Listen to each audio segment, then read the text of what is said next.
What is the best loan for a first-time home buyer? There's a ton of different answers to this. Everybody has their own opinion, but I'm going to tell you what mine is. When I qualify a borrower, I'm looking at their credit score, I'm looking at their income, I'm looking at their qualifying ratios, but I always go back to the credit score.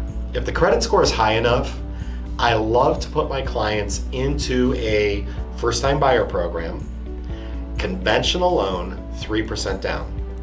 The interesting part about that loan is that there's some income limit, so I want to make sure that their income falls within this income limit. But why is that loan my favorite? It's my favorite because there's a little bit of a better rate that my client gets, and their mortgage insurance, because they're putting down a small amount of money, their mortgage insurance premium is less every single month.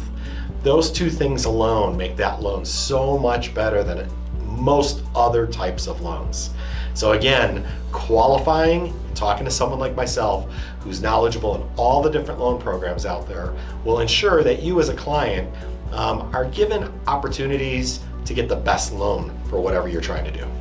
Besides that loan, and one of my favorite loans to qualify you as a first-time buyer for a home, I like asking you a question. What monthly payment do you feel is affordable?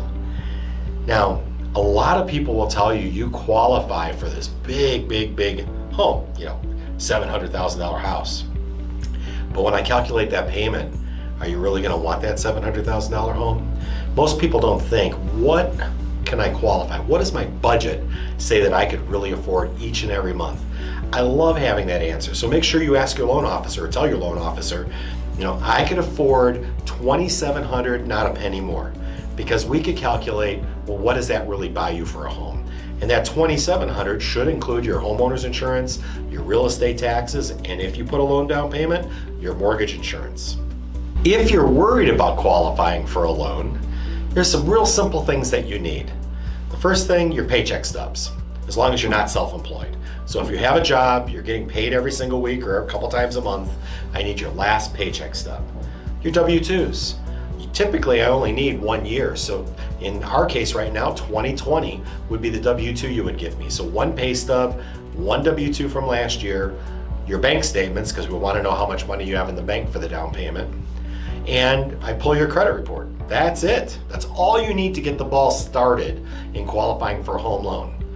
And here's a fun fact. Did you know that if you have a 401k account, most times you could borrow money from your 401k for the down payment on a home? How cool is that? Because you pay yourself back all the interest on your 401k. So technically it's your own money, so why not use it to help you buy a home? And on that note, I just saw the other day this statistic. If you bought a home 6 years ago in Denver for $200,000, that home today might be worth $600,000. So in 6 years, it went up 400 grand. And on a $200,000 home, if we go back to my original comment, 3% down, you only had to put $6,000 down on that home, and it went up 400,000 in 6 years. So you could keep your money in the bank, you could keep it in your 401k, or you could use your money to grow equity so you make a ton of money in real estate. Real estate has always been one of the best places to put your money. If you find this information valuable or know someone who might find it valuable, please hit like and share so that way I keep on producing these videos and getting this content out to you on a weekly basis. If you have any questions, please put them in the comment section below.